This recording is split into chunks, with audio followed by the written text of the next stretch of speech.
que buscaban este anhelo de libertad individual, todo me parece exacto. Entonces habría que ver, por un lado, lo que el surrealismo contribuyó a la creación del mercado, es el caso de Salvador Dalí, que puso el surrealismo no al servicio de la revolución, sino al servicio del mercado. Hizo grandes avances en la publicidad, por ejemplo, ¿no? Fue uno de los genios inspiradores de los modos de publicidad después de la Segunda Guerra Mundial, cuando tuvo éxito en Estados Unidos. Pero por otro lado había esta filiación comunista de ellos. Yo no digo, lo que quería marcar era el hiato que había entre la actitud, esta libertad individual, creo que se planteaba, se realizaba solamente en la dimensión estética. Para la dimensión política se aliaban con un partido político. Era un movimiento esteticista. En este sentido, el surrealismo sigue. No ha cambiado, por decirlo así, se ha ido transformando porque todo lo que es el discurso icónico, social, las formas de arte ha ido evolucionando, pero eso creo que se ha mantenido. Lo que es su discurso político, no, porque no lo tenía propiamente. Lo iba a buscar en un partido político. Y es otra historia, son dos cosas diferentes. Por eso creo que es lo que yo quería comentar a partir de Nadia, por ejemplo, o Nadja, que está elidida la dimensión del acto. Y esta es la dimensión que quería subrayar. Pero, bueno, podemos buscarlo en los textos, en la historia del surrealismo, de Maurice Nadeau, por ejemplo, y otros, pero es verdad que toman la declaración, la revolución,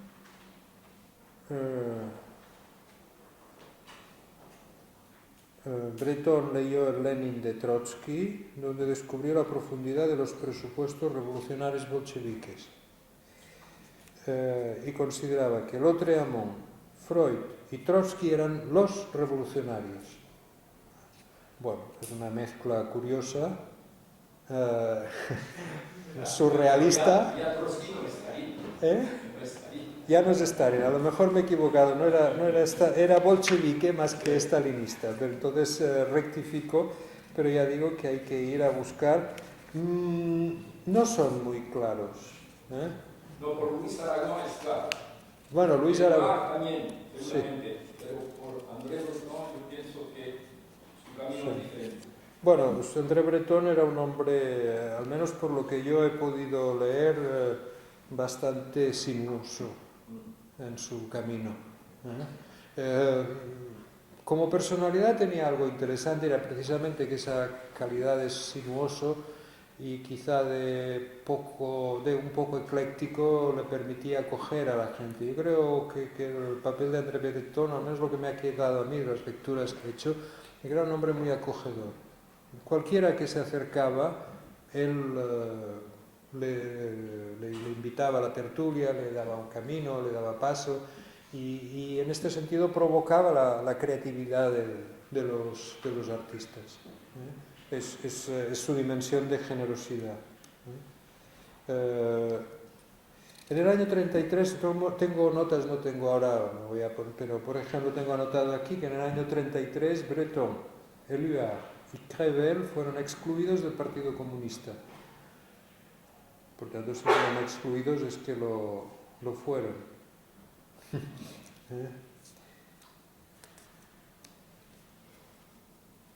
No rompen con la... sí, transformar el mundo, dijo Marx. Cambiar la vida, dijo Rimbaud. Estoy citando a André Breton. Estas dos consignas para nosotros no se diferencian. Bien, sí, rompen con la URSS, con los soviéticos, es verdad, son más trotskistas entonces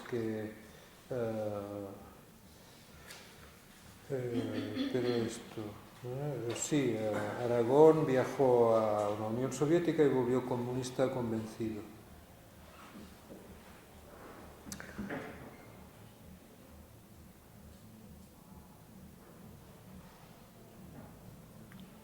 Sí, yo quería hacerte una pregunta referente al delirio y a la creación artística, a la relación que tienen en el caso del psicótico y a la posible aplacamiento que produce o al mismo tiempo la posible dirección hacia la manía, ¿no? En el caso de los momentos que se producen de esa creación, ¿no? ¿En qué sentido funciona la creación artística o puede funcionar en el caso de la psicosis, ¿no? Hay que definir lo que es la creación artística. La creación artística, las formas del arte fueron organizadas académicamente durante el siglo XIX por los grandes eruditos universitarios u otros que definieron los estilos, hicieron la historia de los estilos y organizaron todo ese mundo que hasta entonces era mucho más mezclado.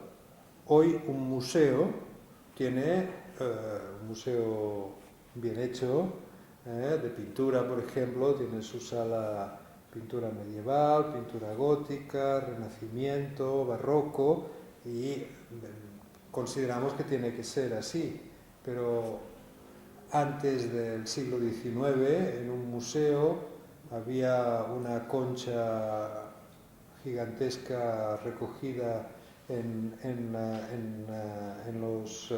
mar de Grecia, un resto, una figura griega, una figura egipcia traída por no sé quién, un árbol o una escultura africana, no sé qué, estaban ahí como cosas curiosas que había.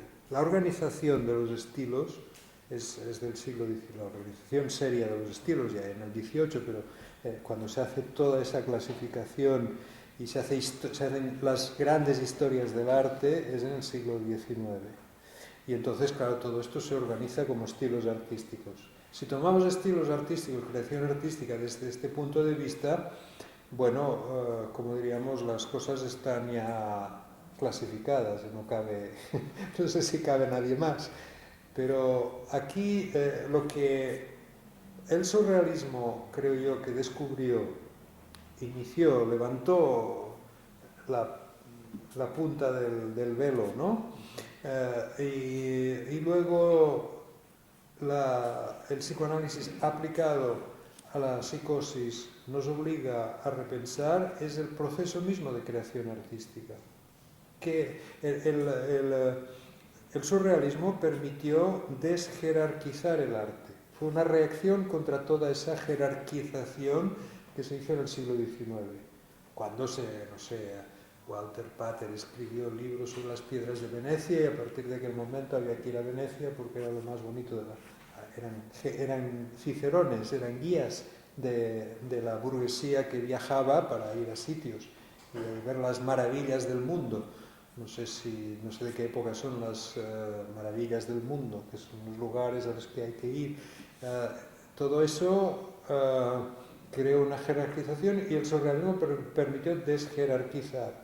En Cuenca hay un museo, hay el Museo de Pintura Abstracta, que es una maravilla, pero hay otro museo que supongo que aún existe, que es el museo organizado por un surrealista español y en el que hay montones de cosas. Hay, por ejemplo, una pieza de una máquina excavadora, de esas que utilizan para hacer edificios, para hacer fundamentos, para excavar tierra, que tiene verdaderamente una forma, es una obra de arte. Hay un juguete antiguo, hay, no sé, una tinaja, desjerarquizaron todo esto que la universidad del siglo XIX había jerarquizado. Y en este sentido abrieron las compuertas de la creación artística, hasta el punto de que nos legaron esa pregunta que nos hacemos siempre cuando vamos a un museo: ¿esto es arte o no? Cuando vemos un museo, cuando vemos ese museo de Cuenca, por ejemplo, está perfectamente justificado ese gesto que supongo que todos nos hemos corregido alguna vez, que es estar viendo un museo, hay esculturas y entonces hay un extintor. Y de repente estamos mirando el extintor como una obra de arte. Los surrealistas dicen: sí, el extintor es una obra de arte, y si te lo miras, es una obra de arte, porque aunque es un producto industrial, en ese lugar, en ese punto, es algo singular. Basta que sea singular y es obra de arte. Y entonces, sobre todo, la descontextualización. Quitas una cosa, bueno, son los famosos objetos objet trouvé, que luego en Estados Unidos hay libros, hay bibliotecas sobre la caja de estropajos brillo. Andy Warhol puso una caja de estropajos en un museo, que son unos estropajos en unas cajas muy americanas, la Brillo Box. Y hay una biblioteca sobre eso, que es lo mismo que pasó con Duchamp, con el urinario o con una cosa de alambre para secar las botellas de la leche. Eso es gracias a los surrealistas. Entonces, en este sentido es antiburgués. Antiburgués en el sentido que el burgués necesita tener como obra de arte algo que tenga una etiqueta colgando que diga es auténtico. No sé, hoy he visto en la tele, estaba en el hotel descansando, han vendido un jarrón en Inglaterra por una cantidad demencial de dinero. Y es un jarrón, no sé de qué será, igual es chino, no he visto yo que fuera, pero lo he visto pasando muy rápidamente, no me he fijado. Y esto pasa, el otro día vendieron una pintura creo que era de Juan Gris, creo, por también.